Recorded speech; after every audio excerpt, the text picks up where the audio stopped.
gente começou a gravar agora. Então, continuando, né, nosso assunto mitologia, falar um pouco sobre mitologia romana.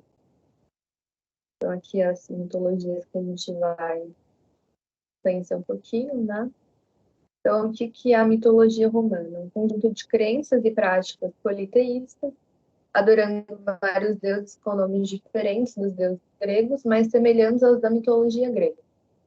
Assim como na mitologia grega, os deuses romanos tinham características dos humanos, como alguns sentimentos e aparência física, mas não tinham contato direto com os homens. Para os romanos, homens e deuses teriam que viver em harmonia, tendo confiança mútua, sendo que os rituais e cultos aos deuses tinham como objetivo agradá-los, pois os deuses dependiam de saúde, proteção, a proteção do Estado e o sucesso na guerra, as colheitas fartas, enfim, a prosperidade dos outros. Ao contrário dos gregos, os romanos não especulavam sobre a origem dos deuses. Eles apenas cumpriam os rituais com exatidão para garantir a harmonia para com os deuses. Muitos deuses foram incorporados à mitologia romana por pertencerem a regiões conquistadas pelos romanos. Após calamidades causadas principalmente por guerras, a maioria da sociedade romana adotou uma atitude cética em relação aos deuses, por estes não terem lhes protegido, apesar dos rituais oferecidos. Aproximadamente no século III a.C., a crença nos deuses foi dando espaço a religiões orientais com aspectos mitológicos, com características como envolvimento pessoal, ritos de missão e sacrifício. Após alguns séculos, o cristianismo tornou-se a religião do povo, sendo reconhecida apenas em 313 d.C. Uma coisa que eu não tinha parado para pensar, mas que agora lendo, eu achei uma associação interessante, que muita gente acaba, não estou falando que todas as pessoas, gente, pelo amor de Deus, mas eu percebo que muita gente acaba questionando a existência de Deus por enxergar muita desgraça, muita maldade, né? Tanto que a gente fala assim, ai, como é que existe Deus tem tanto. Eu acho que pode ser uma linha de raciocínio parecida com essa que levou à descrença em deuses romanos pela população dali, né? Depois dessas guerras e deles perderem tudo ali, né? Que tem até, acho que, quem entender mais de história, né? A questão do cristianismo ter vindo depois da queda de Roma. Eu acho isso interessante. Eu posso estar falando muita besteira. Aí, um questionamento que eu coloquei assim para a gente conversar, e também acho que a gente pode conversar um pouco desse outro questionamento que eu fiquei agora, que ao contrário dos gregos, os romanos não especulavam sobre a origem dos deuses. Eles apenas cumpriam os rituais com exatidão para garantir harmonia para com os deuses. Então, por que tipo, os gregos questionavam e os romanos não questionavam?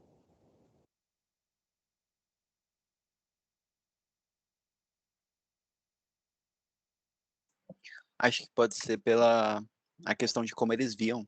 Ele pode ser que eles viam de formas diferentes. Por exemplo, pelo que eu lembro pouco dos é que dos romanos eu não vou lembrar bem. Eu lembro que tem bastante semelhanças com as origens dos gregos, mas tem alguns que são bem diferentes. Eu não vou lembrar exatamente dos romanos, mas dos gregos, como eu lembro, como eles viam os deuses, eram mais algo como vontade de chegar lá, sabe? Como um ponto final. Aquele lugar é tipo, é um lugar que eu quero alcançar. Era algo tipo, uma aspiração. E eu acho que os romanos já viam eles como mais algo mais útil, como algo que tipo eles precisavam daquilo e não o que eles queriam ser. Acho que é a forma de ver que muda, que forma o como eles agiam com a crença deles. Pode ser isso, eu acho. Faz bastante sentido. Gostei. Como o Guilherme falou, eu acho que é um ponto interessante de pensar mesmo, né? Acho que essa ideia de você, beleza, se tem um Deus, o que que ele pode o que que ele pode fazer pela gente, né? Tipo, essa ideia mais de utilidade, né? Tipo, preciso da força deles, não me importa de onde veio, como se originou, né? tem muitas pessoas que pensam assim até hoje, enfim, né? Os gregos tinham uma característica mais questionadora. Eu não posso falar com exatidão porque eu não li ainda sobre mitologia romana. Assim, Cortou só pra mim, gente. Oi, aqui tá normal, a dele. Ah, tá. Então eu vejo, assim, eu acho que os romanos enxergavam os deuses mais como, tipo, assim, uma força que operava a favor deles, né? Então, tipo assim, eu cumpro aqui os rituais, tudo, e você nos ajuda na guerra aí, não sei como, né? Como for.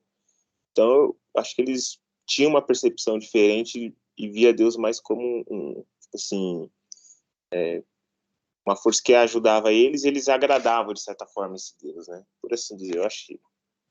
Não posso falar com exatidão porque eu também não li de forma profunda sobre a mitologia romana, mas eu vejo dessa forma. Você vê que até nessa característica Algo muda, mais né? E os gregos... Isso. Isso, então eu acho que os romanos tinham mais... se preocupava mais no que os deuses podiam fazer por eles, né? Acho que é por aí. bem Acho que interessante. um paralelo que pode ter entre essa diferença é o próprio cristianismo e os protestantes, né? Acho que a Ah, sim, forma de ver e a construção pode ser um pouco mais é. assim, os romanos mais protestantes e os gregos mais cristãos, não sei, algo mais assim, sabe? Tipo, Ah, a visão de forma, isso. como eles Uhum. seguiam e tal. Tem essa divisão, é verdade. Tem do catolicismo e o protestantismo, de fato. Eu acho que um era mais questionador e outro mais tinha aquela visão do que ele poderia nos proporcionar, né? Os Aí, gregos, fazendo eu acho uma... que não é, nem, assim, eles tinham muito questionamento, mas eu acho que a pegada deles mais era a aspiração mesmo. Eu acho que eles queriam ser, se é. tornar, sabe, mais. Era legal ver Ah, também a sim. relação dos soldados e como as pessoas, elas, tipo, queriam ser mais, sabe? Por exemplo, a própria história Sim. do Aquiles mesmo. Ele era o soldado, todo mundo respeitava, até os reis tinham que se subordinar muitas vezes às ordens dele, e ele nem era general nem nada. O Arquiles era o soldado. Então, tipo, era legal ver essa diferença do como uma pessoa que se destacava, ela se destacava e o pessoal admirava. E os romanos não, era Legal. muito mais soldadinho, sabe? Tipo, um atrás do outro e o rei que manda e ponto final. Então, tipo, a É, hierarquia era muito mais respeitada na Roma. Na Grécia era um isso. pouco mais bagunçado, sabe? Porque era um pouco mais, tipo, de individual. Era muito mais indivíduo, e a Roma era muito mais coletivo, sabe? Coletivo, né? Isso. Você me fez lembrar, de fato, dos filmes. Você fez uma reflexão bem interessante, porque se você pegar os filmes dos gregos, você vê que tem aquela ideia mais de potência, né? Aquele Uhum. cara que se destaca na frente. Os romanos, pelo menos dos filmes que eu achei, é sempre aquela obediência e aquela ideia de vencer na forma coletiva, né? Na unidade ali deles ali, enfim, né?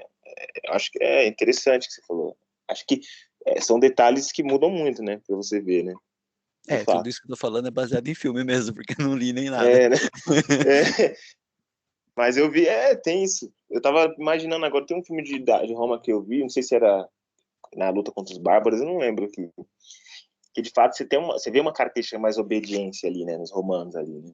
Você tem ali a ordem do general e eles ali obedientes. Nos gregos não, você vê aquela valentia a mais, aquela questão de se destacar e as pessoas venerar aquela pessoa, né? Acho que Tanto que é um na ponto época bem interessante. o pessoal diz que a Grécia, o grande império da Grécia caiu antes da Roma por causa disso até. Mas aí eu Hum, já não manjo muito de data, tá? Posso estar falando grandes merdas aqui. Então não sei se tá exatamente na ordem cronológica certa. Mas dizem que é mais isso. Porque eles não respeitaram é, a hierarquia. Infelizmente, naquela época era mais o coletivo que ia ganhar sempre. Os gregos isso. podiam vir com o melhor soldado, não adianta. O coletivo ia amassar o soldado. Então, Se eu não me engano, dentro da cronologia é Grécia e Roma, né? Antes dos gregos eram os persas, acho que é isso mesmo. é que teve uma briga entre gregos e persas também. É que eu não manjo muito de Foi. data, mas teve também. Foi Babilônia, depois os persas dominaram a região, a Babilônia, e depois os gregos dominaram os persas, é isso aí. Aí Roma depois dominou e como império foi o que teve mais tempo, né, de existência. É isso mesmo. Uhum. E maior domínio também. O maior domínio, isso, o maior domínio foi que conseguiu expandir, né, o seu domínio, né, territorial, foi o maior. Isso mesmo.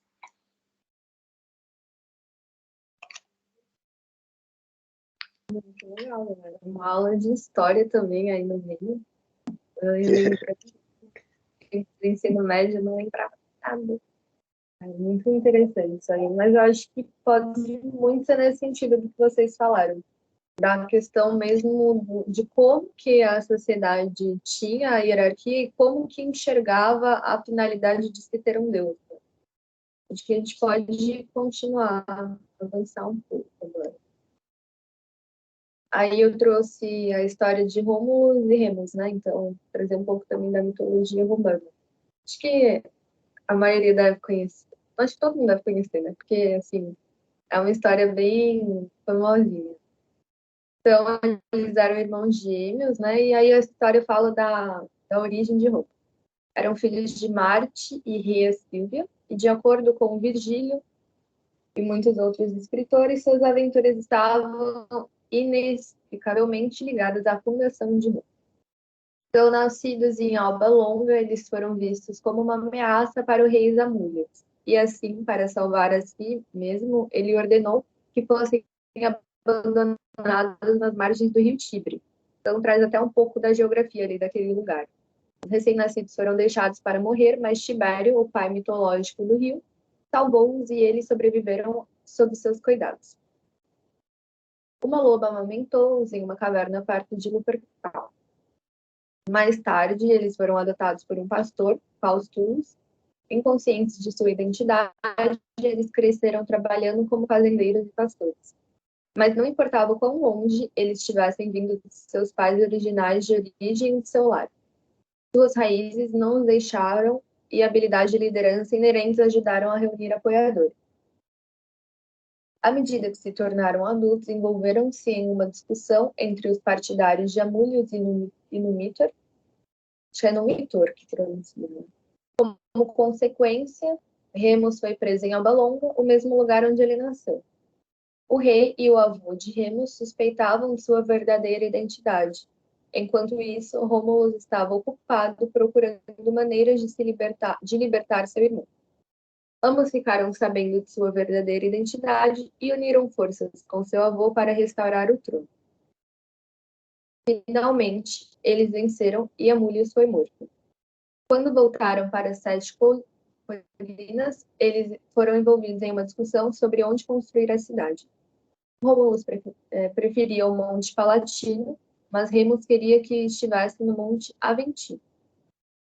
Como não conseguiram chegar a um acordo, pediram aos deuses que ajudassem usando o augúrio ou a interpretação dos presságios. Romulus viu 12 aves auspiciosas e reivindicou uma história, já que Remus só viu 6.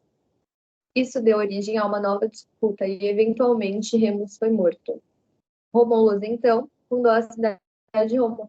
Gente, uma coisa que eu observei, que na aula anterior eu não quis comentar, mas é muito engraçado como esse número 12, ele aparece bastante nessas histórias, ele se repete com os 12 apóstolos. Eu achei isso muito curioso, não sei se tem um motivo, mas é algo bem engraçado. Ah, se você for parar pra pirar nessa pilha de números e semelhanças, aí você vai viajar muito, porque tem muitos números que são repetidos várias. É que tem, a gente chama de, assim, tem as partes estatísticas. O pessoal que estuda mais matemática, eles falam que alguns números são muito associados e alguns conjuntos de números são muito associados à natureza, né? Porque a matemática ela vem da natureza, é uma explicação do como funciona o nosso ao redor. E alguns números são muito importantes para o nosso jeito. Ah, sei lá, se você for nessa pira de números, você vai pirar bastante, porque o pessoal, tanto de análise gráfica, estatística, eles usam muito isso e eles falam muito disso também. Porque tem realmente, números são muito importantes para o ser humano, para entender. É porque a gente usa ele para compreensão, né? Se você pega a intenção da construção dele, o porquê que a gente usa, foi sempre para tentar explicar algo. E como a gente foi tentando explicar algo conforme o tempo passando, então a gente acabou explicando coisas iguais com símbolos iguais, entendeu? Porque nada mais que um símbolo. Então Muito tem essa noção do como ele foi construído e o porquê que ele é utilizado. Foi inconsciente até, mas a gente acaba usando. legal, cara. Então, tipo, sei lá, esse 12 indicando um símbolo, tipo, de um grupo, um conjunto, né? Sim. Tanto que a gente tem até o 12 e o meia dúzia, né? A gente tem muitas construções relacionadas a números. É muito importante para a nossa forma de raciocínio e como a gente construiu a nosso intelecto hoje e desde muito tempo. Interessante. Gostei da observação. Obrigada. Aí coloquei aqui essa sugestão de filme, que eu também vou assistir. Então, acho que todo mundo assistir esse filme hoje ou durante a semana é uma tarefinha que fica legal, né? Pra gente, então, agregar um pouco aí de conhecimento. Não deixei como tarefinha ler a Ilíada e a Odisseia. E aí, gente, pelo amor de Deus, é muita coisa. É muito pesado para mim. Não sei, para vocês talvez não seja tão pesado.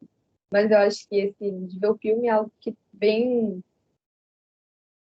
tangível para todo mundo. E é legal porque, tipo,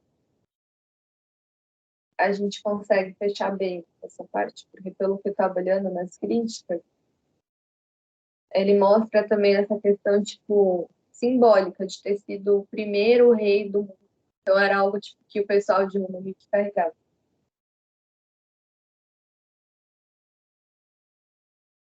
Aí eu peguei outro mito bem que eu achei bem interessante, que é o mito de Júpiter e Io. Eu nunca tinha visto esse mito. Então tinha a sacerdotisa Io, era uma das amantes mortais de Júpiter. O Júpiter se apaixonou pela Io e se transformou em uma nuvem negra para que ele pudesse viver mais perto dela enquanto se escondia de sua esposa Juno. No entanto, Juno notou a nuvem negra e reconheceu-a facilmente como seu marido. No exato momento em que Juno chegou à Terra, Júpiter transformou Io em uma vaca branca para protegê-la da ira de sua esposa. Apesar de várias tentativas de esconder Io, Juno encontrou a vaca branca e colocou-a sob a vigilância de Argos, que tinha 100 olhos e quase nunca se fechava. Para libertar Io, Júpiter enviou seu filho Mercúrio para contar histórias a Argos até ele adormecer. Mercúrio foi bem sucedido em sua tarefa de fazer Argos dormir. Então ele matou e libertou Io. Sabendo de tudo isso, Juno ficou tão chateada que enrolou ou a vaca branca por toda a vida.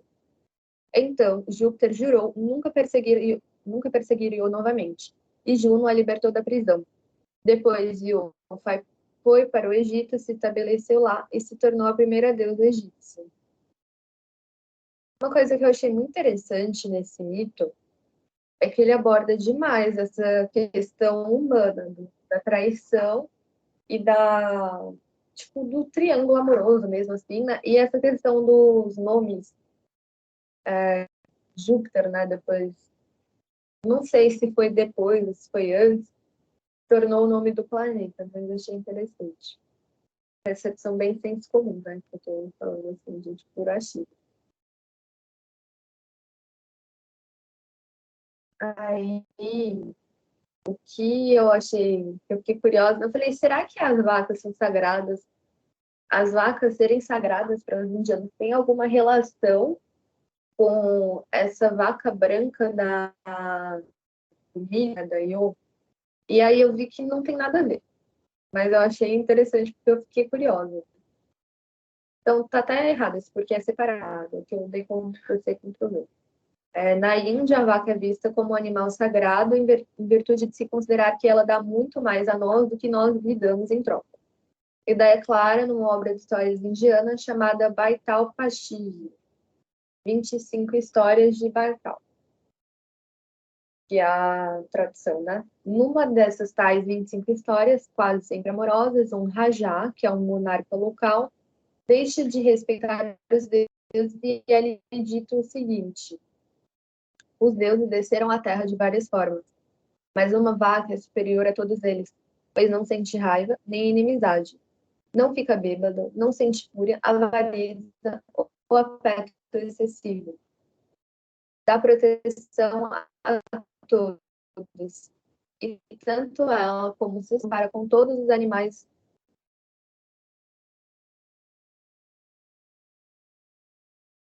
Acho que eu caí um pouquinho na gente. É, deu uma travadinha. Onde que começou a ficar ruim? Na parte que você falou que ela tava dando, a vaca dava mais pra gente do que, é uma coisa assim. Beleza, então vou retomar. Né? Então, na Índia, a vaca ela é vista como um animal sagrado, porque eles consideram que ela dá muito mais para a gente do que a gente dá em troca para ela. E aí tem esse conjunto de histórias, que é Baital Pachiji, se traduzindo fica 25 histórias de Baital. E aí, numa dessas histórias, que a maioria das histórias são histórias amorosas, um rajá, que é um tipo de monarca local, ele deixa de respeitar os deuses e aí é dito uma mensagem para ele, né? E aí essa mensagem é a seguinte: os deuses desceram à terra de várias formas, mas uma vaca é superior a todos eles, pois não sente raiva nem inimizade, não fica bêbada, não sente fúria, avareza ou afeto excessivo. Dá proteção a todos, e tanto ela como seus filhos reagem de forma bondosa para com todos os animais da terra. E por isso, tanto os deuses como os sábios veem a vaca como digna de respeito. E aí, gente, eu acho que aqui tem um espaço muito interessante para a gente relacionar ou desrelacionar a vaca do mito com a vaca, né, para os indianos. A brisa, né, da pessoa. É legal pensar essas coisas. Mas eu não consegui pegar esse raciocínio ainda. Essa sua brisa eu não consegui entrar nela.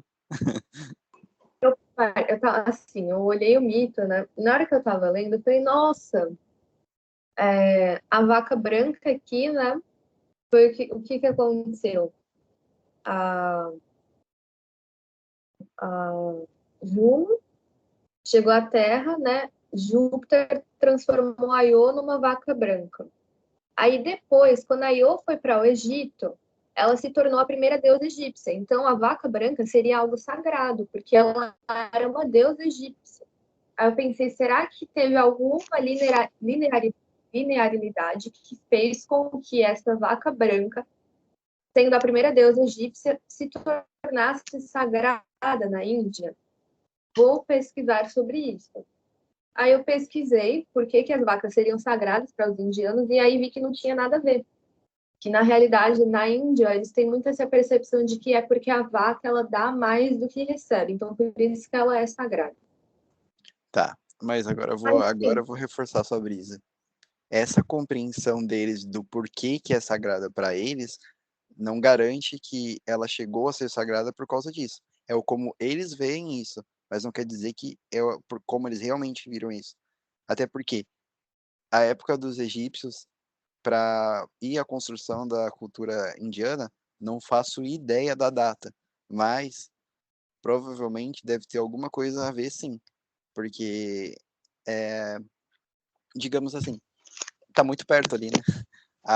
Para eles poderem ter chegado numa conclusão semelhante, é muito natural. Até porque é um animal que oferece muito, realmente, para aquela sociedade, naquela região. Porque é uma região desértica, né? Ali tem muito. Tem regiões ali que tem muito pouco.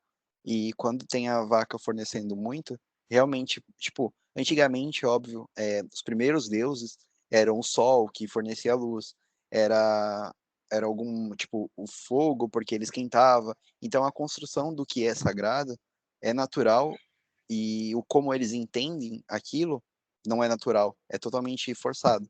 Então, provavelmente deve ter sim alguma conotação bem semelhante. Agora eu viajei também.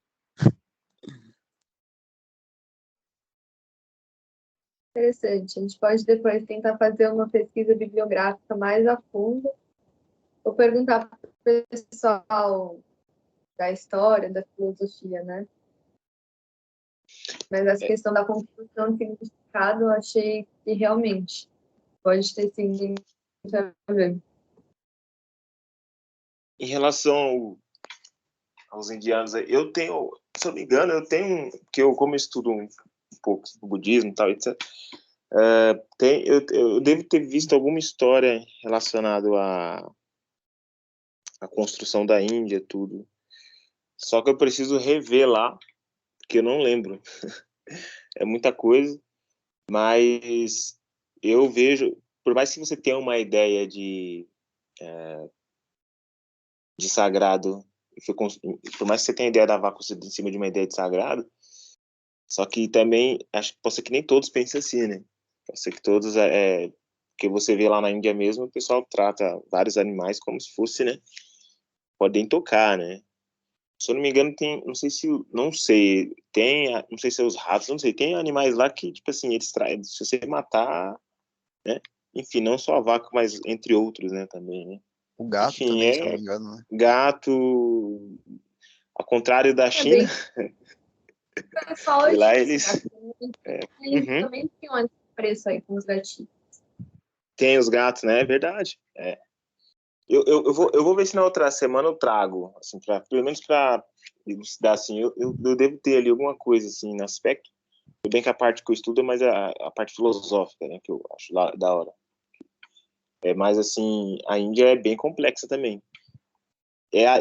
Uma coisa interessante se a gente observar da questão dos povos, você pode ver que até o ambiente, o habitat, a forma que, como as construções, enfim, tudo é muito diferente, né? Você vai lá na Índia, eu tava vendo um vídeo sobre a Índia, porque a Índia lá tá muito quente, né? É um dos países, tem uns lugares mais quentes do mundo é lá na Índia. Você vê lá o pessoal vive assim, você vê que de fato é muito diferente a cultura, assim, muito, muito diferente. Então, em relação à questão dos animais, eu vou dar uma pesquisada e depois eu trago, porque é interessante essa ideia de sagrado, porque as pessoas ficam pensando, mas por que será que eles tratam os animais de sagrado? Normalmente, se você não tiver uma base de estudo, você vai falar, pô, será porque eles tratam de sagrado, porque é da religião deles? Não, tem toda uma história por trás, né? De muito tempo, enfim, né? É bem interessante. Eu acho que algumas coisas também ali é a brisa do ser humano da alteração climática. Porque, não sei se Uhum. vocês já repararam, por exemplo, regiões com temperaturas extremas, por exemplo, o deserto do Saara, ou aquela região da Índia mesmo que é muito quente. E se você joga lá para um outro extremo, tipo, pessoal da Alasca, pessoal do norte da Irlanda, essas coisas, quando tem alterações de clima muito grandes, a brisa deles começa a ser maior com relação a animais e todo o contexto deles. Até pela questão É. deles precisarem mais do sagrado para algumas coisas. Uhum. Então, como eles acreditam que sem aquele sagrado eles não vão conseguir, porque é realmente muito extremo o estilo de vida deles ali, eu acho que isso reflete muito no como eles consideram o que é sagrado ou não. Pra Sim. gente que tem um clima assim mais ameno, é muito menos sagrado e é mais o que a gente pode fazer. Lá eles Mais precisam racional. muito mais. Eu acho que é isso. Você falou uma coisa interessante. Se você pegar os extremos, tanto de calor e de frio, eu acho que tem essa parte mais que eles começam a forçar a barra mesmo. Você vai à África, tem lugares da África que você vê que são lugares assim, muito assim, pessoal bem assim, você vê aquelas tribos, assim, pessoal, o jeito que vive lá, ou você pega mesmo o pessoal que sofre muito com calor, você vê que parece que tem uma mudança assim mental mesmo, assim. Acho que interfere muito, né, questão do tempo.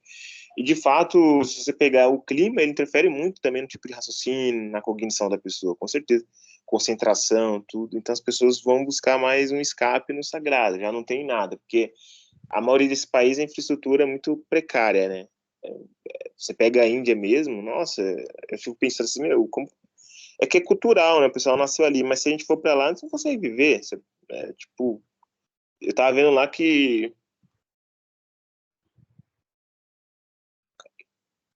Oi? Cortou. Será que ele caiu? Acho que caiu. Lucas? tá ouvindo a gente? Era o Lucas que tava falando, né? Era.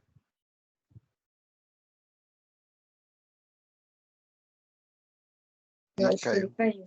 caiu. Tô saindo.